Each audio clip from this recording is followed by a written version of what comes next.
Ladies and gentlemen, welcome to the right time. All right, my name is Bomani Jones. This is our Thursday podcast. We like to have guests come in on Thursday, but it's a big thing for us that if we're going to give you a guest, it's got to be a strong guest. And this is one of the guests where we're like, look, if we could get somebody on, like if we just could, who would we get on? And on with us now, you can check him on Turner Sports on Area 21. His name is Rasheed Wallace. And Sheed, I mentioned Area 21 because at first I was thinking I was going to ask you what it's like to be a member of the media. But does that even count as being a member of the media? Because I feel like it's just you and KG just hanging out. No, I don't count as being a member of the media at all, yo. Not in my book. You know, and that's what it's like. It's more like a hangout, talking basketball, talking sports, and talking life. I like doing it with my man. And, me and Ticket, we get along good. We compliment each other well when it comes to that show. Yeah, I was curious about the way that you two would get along because y'all, you guys came into the league in the same year, and I see some similarities in y'all, but y'all seem to have different personalities because KG's brand of intense seems to be a little different than your brand of intense. Oh, yeah, we're both intense players at the end of the day. I would say the only difference from when we were playing, the only difference between KG and myself was I don't have no problem admitting he's a better rebounder and I'm a better shooter. But I think every other facet of our game is the same. Well, you guys also are kind of like the beginning of this new era of power forwards, right? No, not really, man. Everybody keeps telling me that. But see, with me, I know my history. I know my basketball. I'm a student of my craft. And they're like, oh, you started it with the big man shooting the three and this and that. And actually, I did it because I got it from my veterans, Cliff Robinson and Derek Coleman, and they told me the reason why it's okay for a big who can shoot to step out and shoot the three. Because when you down there playing on them chop blocks night in and night out, you're going to get a little achy and tired and all that from bumping and grinding each night down there. So every now and then you can't bump every possession. Every day step out, make it a little easier on yourself, and then go harder on defense. So that's all I did. I just took Cliff Robinson and Derek Coleman's motto and, just added it to my game because I was getting older. Well, did you have difficulty convincing coaches that it was better for you to be on the perimeter? Because I feel like a lot of your career was spent with people wishing that you spent more time playing in the post. Well, shoot, if you look at it, actually my whole career was built on the post. I didn't start shooting threes until about my fifth or sixth year in the league. And that's because I was forced one year to play the three by Dunleavy, and because he wanted to start Sabonis and start Brian Grant at the 4 and 5. So, of course, he didn't want to bring me off the bench. So he asked me would I play the three. I said, I don't have no problem with playing the three. And then he said, well, with you playing the three, we're going to need you to take a little bit more wing shots than what you usually do. And I said, okay. And that's the main reason why I really started shooting a lot of threes. Do you think you would have enjoyed playing in this era more than the time when you did play? Oh, I could play in this era forever. Ain't no bumping and grinding. They barely touch each other. That's why I looked last night, Bomani. I looked at my little ESPN app, man, and it was 7 or 8 teams that had over 100 points. I said, good Lord, where's the defense? But, of course, I think I could survive in this era. Yeah, because I think it's interesting to me to talk to like older cats about this era and guys who played in it before, because on one hand, this game is easier for a lot of guys to play, right? But on the other hand, it's not the game that we grew up with. Like, I miss seeing post play, no matter what the efficiency numbers say. Do you miss watching that kind of play? Oh, yes, definitely. That's why I love big men. I love the athletic big men that we have in this game now. I love Joel Embiid, who's able to do both. I love Boogie Cousins and, AD. LaMarcus Aldridge, guys who are able to do both, step out on that wing for that 15, 18-footer, or maybe even a three, and being able to do some dirty work down there on them chop blocks. Well, how well you think those guys could have played back in the day? Because that's becoming a common discussion now about whether the guys now could have played back in the day. I think they would have did pretty good, especially DeMarcus. DeMarcus, he has the skill set, he has the weight, and he has the attitude. And, back then it was real big men. And I think he could fit in there.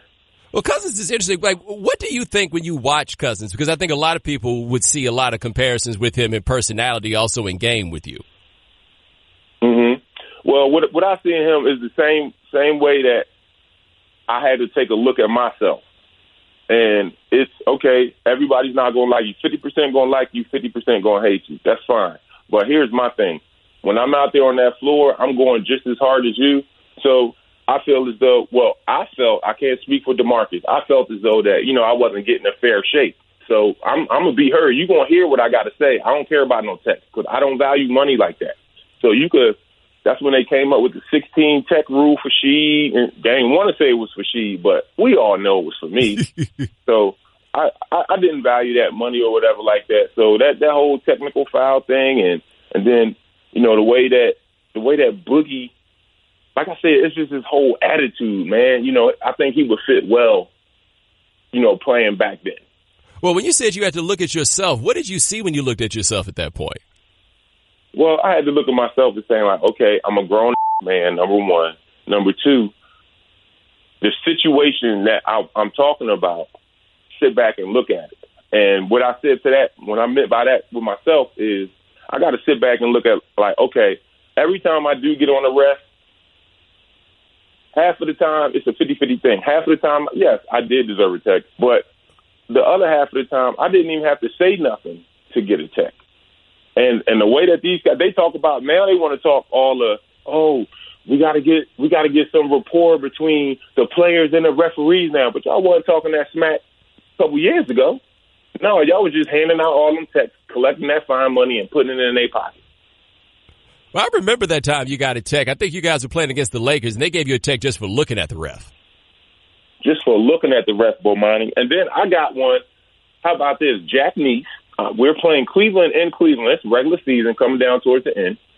So it's one of the last few home games. So we're in Cleveland. So, boom, I'm posting up Varejao. And out of nowhere, as I'm trying to make my move to the basket, out of nowhere, here comes Ilgauskas. So, boom, Ilgauskas and Varejao, they try to foul me hard. So all three of us fall. So I'm laughing at their feeble attempt to try to hurt me. And Jack Neese gives me a tech for laughing. I said, Jack, what did I get a tech for? I'm the one that got fouled. Oh, they said we have to give anything with y'all today, we have to give all y'all techs. I'm like, I said, all right. I said, you got that email, huh? But, hey, it is what it is. But I feel like that was part of that era, though, right? With the guys that were there, especially in the early 2000s, it felt like, did it feel to you guys when you were playing that the league was trying to get you guys, quote unquote, under control? Yeah. We had the throwback jerseys, the Mitchell and that throwback jerseys. We rocking sneakers, Air Force Ones, the work chains, all the diamonds and jewelry. We were rocking all of that. And what Stern didn't like, he didn't like the face of it. At that time, I would say the biggest face playing in the league that everyone loved was Allen Iverson. Everybody from cats on the street corner to cats in the corner office on Wall Street loved Allen Iverson. But the NBA didn't like the way that he was carrying himself. It was too flashy, too much jewelry, too this, too that. So then that's when Stern came up with that whole dress code thing. And now look at these cats. Look at the way they dress now. They need a dress code now. Well, actually, I always laughed about that is that we got the dress code and then everybody turned it into like a fashion show. And I always wondered if the league was like, is this what they really wanted? But I guess part of what they wanted, they didn't want y'all, more or less. Yes. And that's how I see it, too. I have my personal issues with Stern and the NBA. But, yeah, I think so, too. I have to be in agreement with you with that. Well, the Portland Trailblazers team, I think just as a franchise for a lot of people, like you talk about Iverson became the individual face of that Trailblazers team, I think was like the team face of a lot of what people did not want the NBA to be. Like, what's your recollection of that time when you were playing in Portland? It was awesome. We weren't liked locally by a lot of the fans because, one, we were our only professional team in town. Two, the media killed us, so everything that a lot of the negative media writers were writing about us in the paper, the fans believed. But then, with me going back to Portland, over the last several years, there's been a lot more people coming out saying, oh, man, I like that Portland team you were on. And, you guys were a team full of underdogs and da-da-da-da-da-da. I'm like, okay, well, I'm glad that y'all saying that now, but shoot. A couple years ago, y'all wanted everybody out this city. They calling the cops on us. it's some news reporters that would actually stake out. It was only one black club in Portland at the time I was there. And there would be news reporters staking out the club to see who's coming out of there on a Friday or Saturday night after a game, kind of tipsy or whatever. And first thing they're going to do is call the police so they could be the first to get that breaking story in this little town. Now, did that affect the way that you viewed the media going further in your career? Yes, it did, definitely. And I knew that everyone in the media isn't a jack. Everyone in the media isn't looking to write a negative story to try to uplift his or her career. But a lot of the people out there at that time were writing negative stories to try to uplift his or her career to go to a bigger paper like a LA Times or a New York Times or, a big establishment like that. That's what they're looking for by writing all of these negative comments. Shoot, they wrote so many negative comments on us. They even had Sports Illustrated come out and write a negative comment on us. Now, I will say, though, from a distance, you can correct me if I'm wrong, it did seem like y'all were wilding out a little bit up there, though. No different than any other team. We weren't smacking our wives or girlfriends. Two guys might have got a DUI here, DUI there, but that's normal. I mean, it wasn't nothing out of the ordinary. If you sit back and really look at it, Bomani, it was nothing out of the ordinary or nothing too extravagant that we did for, one, the league, two, the unfair media, and for three, some of the people to come down on us like that. And mind you, at the whole time we're going through all of this BS, we're still right there battling Kobe and Shaq. Now, you mentioned something earlier in this where we talked about how now people come back and say that they love those teams and everything else. You and I were talking about this before we got on. Like, I look at Zach Randolph as like the last man standing from that era of the NBA, and he hung around long enough that everybody loves him. They're going to retire his jersey in Memphis and all of those things. So what do you think now when people look back at that time and they say now that they loved it, but at the time they did everything they could to try to push that era of basketball away? It's the same as a guy having Michael Jordan on his team. Oh, yeah, if I got Mike on my team, yeah, it's a wrap. We winning and, we're going to enjoy ourselves, this and that. But if he's not on my team, oh, man, forget Mike. Mike trash. He ain't all that good anyway. He can't do this. He can't do that. But as soon as Mike get traded to their team, oh, yeah, we going to win. We going to win. I felt as though that's how they looked at us. When we were all in Portland, one thing I will tell you, there was never no locker room discrepancies on any of the teams I played on. You got to look at that, number one. Number two, when we were playing in Portland, we were playing for each other. We were playing for our families and a few fans out there who did want us. Now, with each one of these guys, with myself, Zach, Jermaine, Bonzi, and Damon, even with just those guys, mentioning those guys, we all went to other teams. Now, before we got to these other teams, they were, Rasheed Wallace, Mr. Technical. He's a walk-in technical. I don't know how good he's going to fit in here in Detroit, this and that. I fit in good. Oh, Zach Randolph, he fights dogs. He has drug deals and this and that. Coming out of Portland, but Zach had an awesome career in Memphis. The people in Memphis loved him. So it's a 50-50 thing. You can't be focused on half of the people that hate you. So now we're all sitting back and looking like, if we would have had maybe a better outcome as far as publicly, then that might have caused for some of the guys to stay. But when you got the media coming down on you like that, a lot of negative people that you're fighting with daily, it's not a good thing. You don't want to wake up to that. Well, how much different do you think it would have gone if you guys, just in terms of perception, if you'd won that Game 7 against the Lakers in 2000? Oh, everybody would have loved this. Nobody would have left Portland. We for sure would have ran through Indy. I wouldn't have left Portland. Damon probably wouldn't have left Bonzi or Zach. Because, that would have been the start of a dynasty, especially, with Pitt being on the team and with him carrying the luggage that he did from Chicago with all the championships.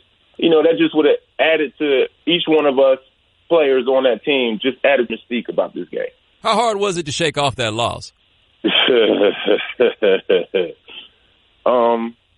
the beginning it was pretty hard, bro. I ain't even gonna lie. Sitting back and season was over, so now we're watching the Lakers and the Pacers in the finals, and I'm saying that should have been us.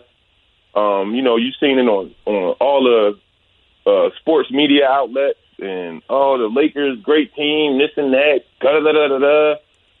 And it killed me at first. But, you know, being a student of my craft, hey, somebody got to win and somebody got to lose. So you got to take the losing just as good as you do the winning. Well, was there a moment in that game that you looked at and you were just like, why did we do that? Yeah. Yeah, it definitely was a moment in that game when I had to contemplate with myself, like, man, what in the world is going on here? When we are running these guys out the gym, I specifically remember this. We are running these guys out the gym, right? We're all scoring. It's not one main person who Pip's really feeding. Pip scoring, Smitty scoring, Bonzi scoring, myself. You know, it's all across the board. We're up 16 with like 6 to 7 minutes left, up 16 with the ball. So if you're up, right, and we built that lead by running. So now we're up and it's a little bit of time left. It's no need to rush no more, right? So as Pip is walking the ball up the court, Dunleavy calls a timeout. At first we tried to tell the ref, like, no, he wasn't calling a timeout. He was talking to us, but he eventually called a timeout. So we all walking back to the huddle like, yo, what the hell are you calling a timeout for? Like, we're up 16. These guys are looking in the stands. If you look at the Lakers bench, you know, Phil Jackson in the stands, you know, Kobe in the stands, the other guys on the team cackling and he-heeing. All right, boom, we got this. He calls a timeout. Why he called a timeout? Because now I want to look like, oh, I'm the coach. I'm the man on this team. I really coach my team to a championship. And what happened when we come out of that timeout? We missed 13 straight shots. And myself included, I missed like 5 or 6 of them. And that changed the whole – it's like it messed up our whole run, our whole feeling right there. Well, did he ever explain why he called the timeout? No, I never asked. It didn't make sense. If we're up, you see we're not tired. We're walking the ball up, and we're scoring out of these slow possessions. What the you going to call the timeout for? Now, did all of that get easy to deal with for you after you had won the championship with Larry Brown and the Pistons? No, it got easier for me before that. Because like I said, you know, I had to look at it as there has to be a winner, there has to be a loser at the end of the day. And, you know, we just came up short. We gave it our all, and we just came up a little bit short. But, you know, it made the redemption sweeter, you know, by beating the Lakers, the team that was pounding me for years and you know, stopping my path to the finals. So it felt good to get that one against them in Detroit. All right, now let me ask you this about those Pistons, because I think I saw something that said that you thought that 2004 Pistons team could beat any current team. You still feel that way? Yes, I does. What do you see about that team that this era couldn't handle? Defense. We were grown men. You know, we were in our prime, early 30s, mid-30s. And not saying that the guys now aren't grown, because, yes, many of them are married and have families. I don't mean it from that aspect. I mean it from the aspect of the game itself. Like, coming down, and you know we was coming to town. You knew them Pistons was coming to town. And what you going to do? You trying to come up with any type of game plan to beat us. You going to try to get me thrown out the game with the text. Okay, well, if you succeed with that, now you still got to deal with Chauncey. You still got to deal with Rip. You still got to deal with Tay. You still got to deal with Corliss coming off of the bench. You still got to deal with D. Ham, who was a goon coming off of the bench on defense. You know, we hung our hat on defense. These cats now, today, in this league, it's not about defense. It's about offense. You know, they want to put up all the threes and make it more of an exciting game for the fans. Well, one thing I think it's interesting looking back on that team, when you look at the things you have to be able to do on defense now, like your starting lineup was built for everybody's small ball lineup now, right? Like Ben Wallace and you and Tayshaun could play inside and outside and stretch the defense out. Like, is that something you notice when you look at this team relative to the league? Pretty much, because as you mentioned, the way that a lot of these teams are built now, they're going with more athleticism and length. And one thing that I noticed the other day, watching the game with the homies, it's a lot more skinny guys in the NBA now than it was back then. Now, I talked to my man LaVelle Moulton before I got on here because I'm like, look, we got Sheed coming on today. What should I talk to Sheed about? And he said one thing to ask him is, Why is it that he always put team before individual play? Now, is that something that was always your steez? Yeah, that's something that I've been down with since day one.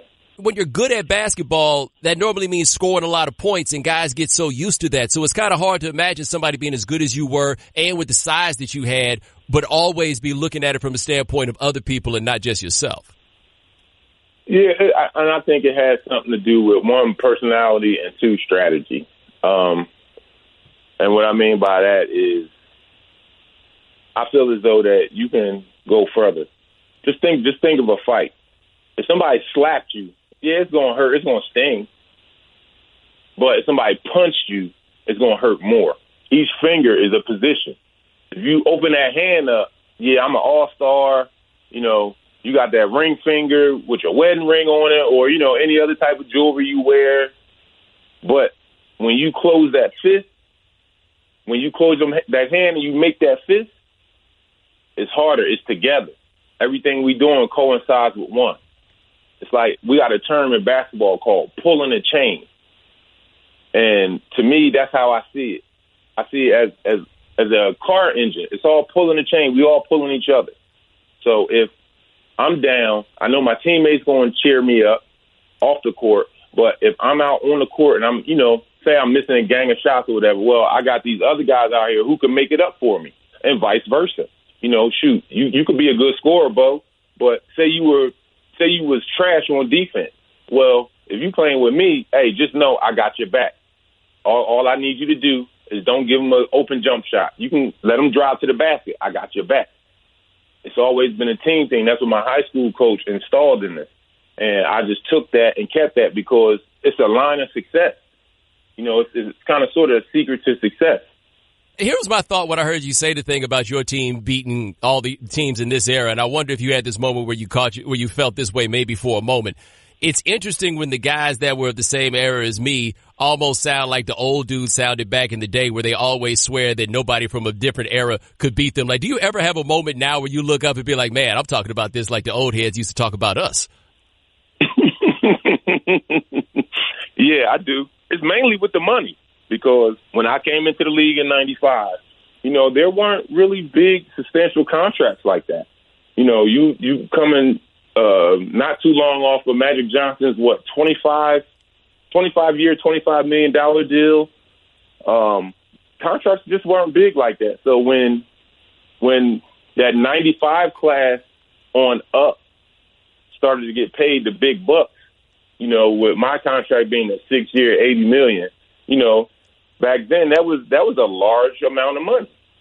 I mean, don't get me wrong, it's still a large amount of money today, but compared to the contracts, it wasn't. Now you have maybe the 13th or 14th guy who gets a little bit of practice time. Now he on the bench making 5 years, $80 million.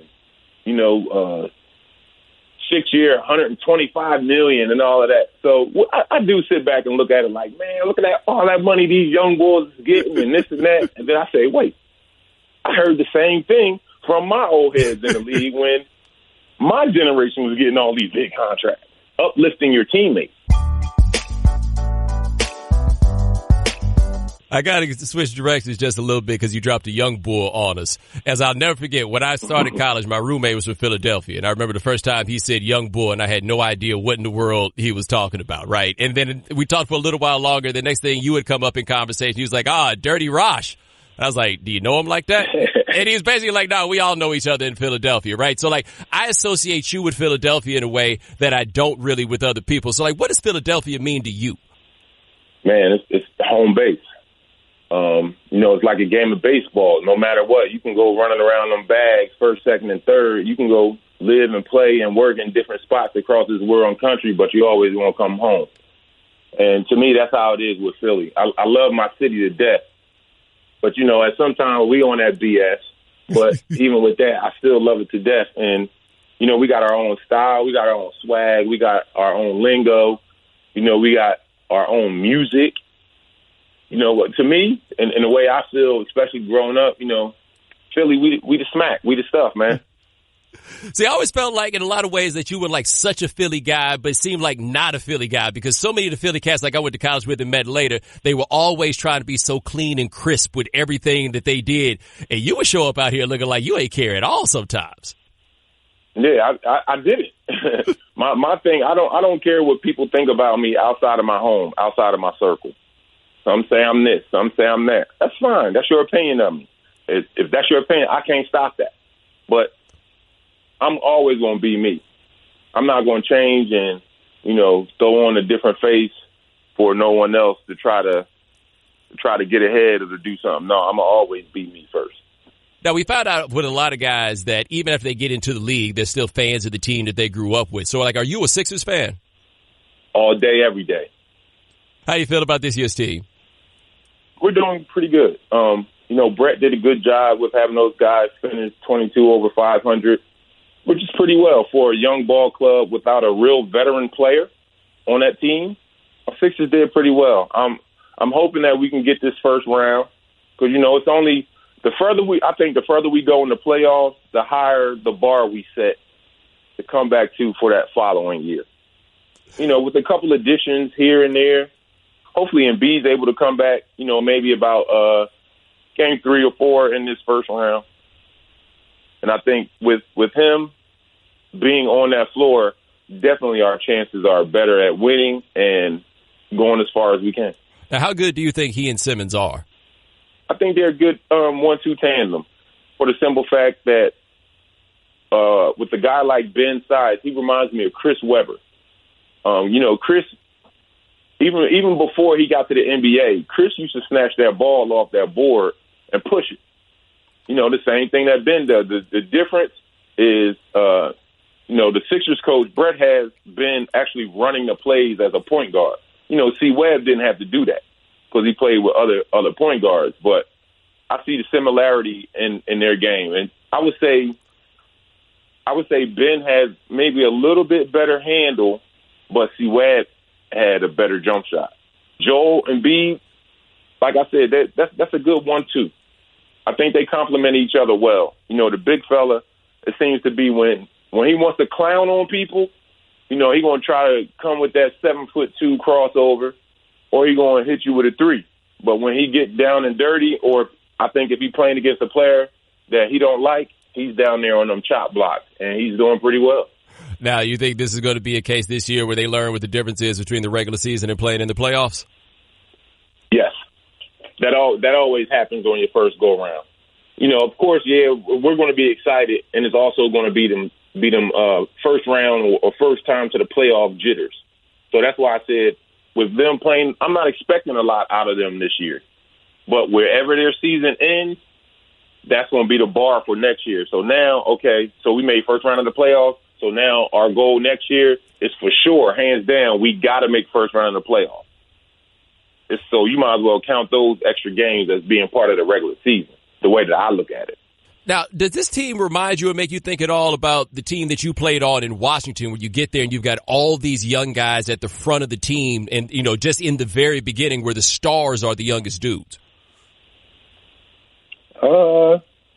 Yeah, I think that's how it is for this team.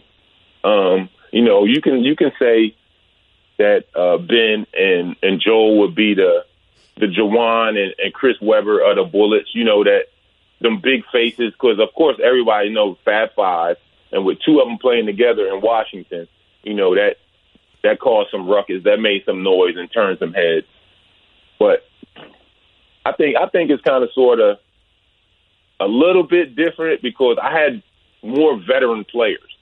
They don't really have veteran players in this league now.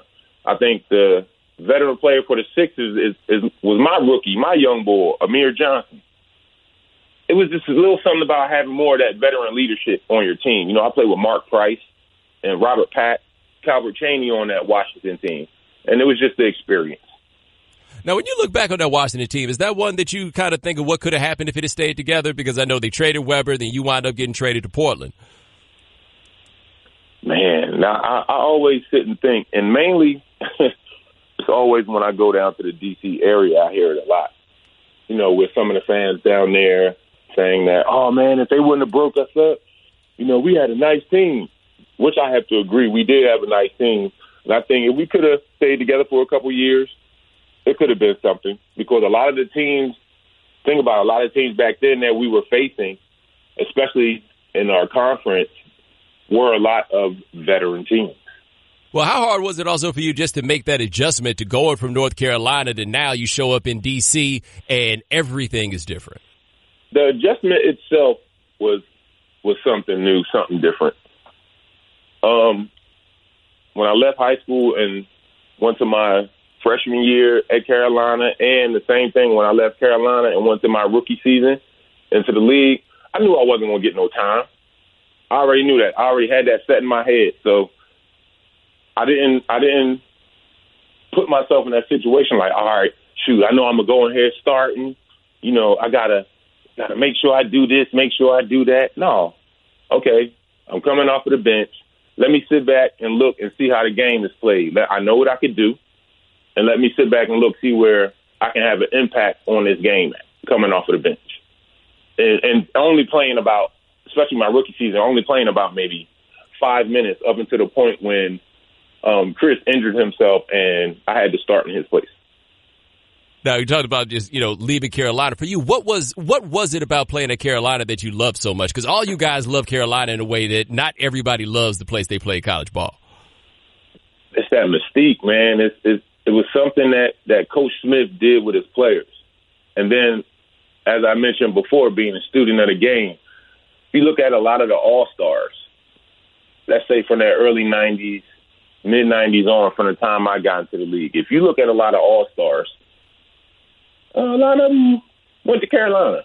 There's at least one Carolina guy on every championship team, either a player or a coach, somewhere along the line. And Carolina always had that basketball mystique. We always stuck together. Well, what was it about Dean Smith for you personally that was so impactful? Because looking back historically, that class of you, Stackhouse, and McKinnis coming in that year was something completely different for a lot of people in their minds about what Carolina basketball was, but you were always one of his favorite players. Oh, man, and I appreciate that. Coach Smith, that's my man. I rock and roll with him. I go to war for him any day, even now. But I think the selling point for me was watching those guys play Michigan and New Orleans, and then that next afternoon, Coach Smith is sitting in my house. So I'm like, whoa. I'm saying to myself, I didn't say this to him, of course. I'm like, dude, you supposed to be celebrating somewhere. Y'all just won the national championship. It's over 4,000 D1 schools, and y'all number one. That's what I'm saying to myself. But you sitting here in my living room instead of, basking in the fruits of the labor with the rest of your team and actually, the rest of the state down here in Carolina. That made me think, well, damn. All right, well, they really do want me. And when I took my visit there, I felt more comfortable than I was on any other campus. Well, on what level did you and Dean Smith relate? Because I think that's part of the part that surprises a lot of people is they see this older white cat and then they see you and they don't think that would be a relationship that would build. So what was it that you guys were able to connect on? Everything was a respect level. I was still wild and crazy and, still believed in my ways and this and that, but I respected that man. And it was vice versa.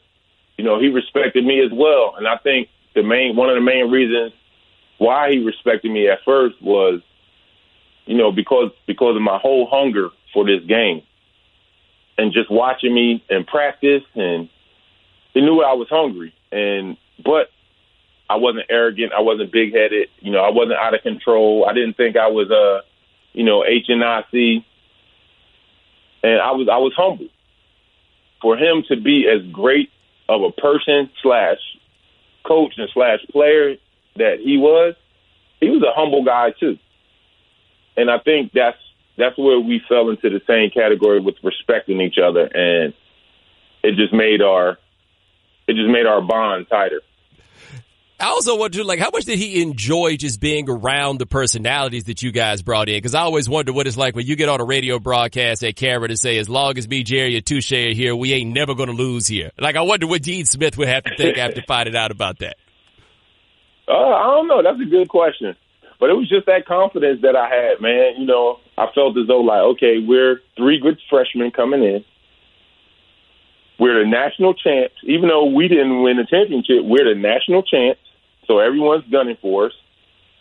And that's what made, you know, part of that whole Carolina mystique worth playing for, worth coming down here to do. All right, go switch gears with you just a little bit because you were in New York this week with Nike because the retro of the Air Force Ones with the Sheed logo on them and everything else. And my question has always been, how in the world were you able to play NBA basketball with Air Force Ones on? It's easy, man. You know when you get that fresh pair of kicks out the box, especially them Air Force Ones, you know it's no type of insole. So all I did was just take out the regular insole it came with and put my orthotics in there. And, you know, that made it comfortable. Because that was like the most old school thing in the world. Because I was like, I can't even walk on the street in these Air Force Ones. But they also just seem to fit you perfectly in personality. Yeah, the retro. You know, that's me. And sometimes, even my lady says that sometimes I'm stuck in the 90s. I'm stuck in my 90s rap. And all of that. That's just me. It's just retro, the way that I am. Again, a student of my craft, you have to know where you came from to know where you're going, to know who you are, to know who you're going to be. I'm glad you mentioned 90s rap because I wanted to talk to you about rap because that's one thing I associate with you is hip hop because you were one of the dudes that was just like, not just like this is the era I live in, but you were a hip hop head. Like this is what you were about. You're also somebody's father who is in college now. So like, what do you think when you hear the new rap? Yes, I got 2 in college now. You know, my kids kill me, man. My kids be killing me. Like, Dad, come on. Like, all right. We didn't have no choice to listen to this when we were growing up. But now, Dad, no, I can't. I can't. So, you know, they're on their rap music now. And my daughter, she's 14, and I'm having issues dealing with one particular topic with her.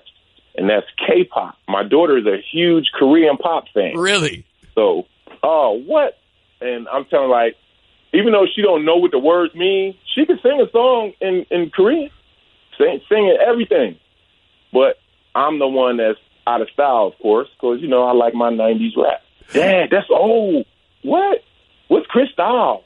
You know, what's all of that? I'm like, oh, my gosh. Like, this was the stuff that was popping back in my day. Versace, Gucci, all of that. We ain't have all this stuff y'all got now. Now, are you a 90s rap dude that's strictly on 90s East Coast, though? Because that was always the vibe that I had gotten, because I'm from the South, and y'all talk bad about our music. Nah, I'm a 90s rap fan, period. You know, I'm on that Stankonia. You know, I was down with Short. The first time I seen Too Short, I was still in high school when I saw his video, Life is Too Short, when he was walking through the cemetery. And, you know, I was vibing off of that. Then, of course, you know, the whole Ice-T, vibing off at 6 a.m.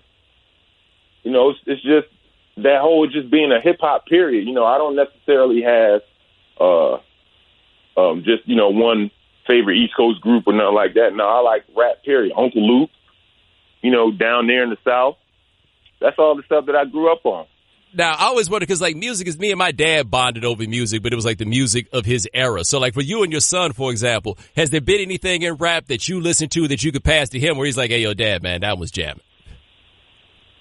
Yeah. Well, I mean, we do it now. My kids, well, at least my 2 youngest sons, they, you know, they listen to the Wu-Tang and the BDPs and the KRS and all of that. So every now and then when I'm in the car with them, you know, they might play an old school rap song, and, you know, they might sing a couple words. I'm like, man, what you know about this, man? Like, Dad, come on. I was in a car with you.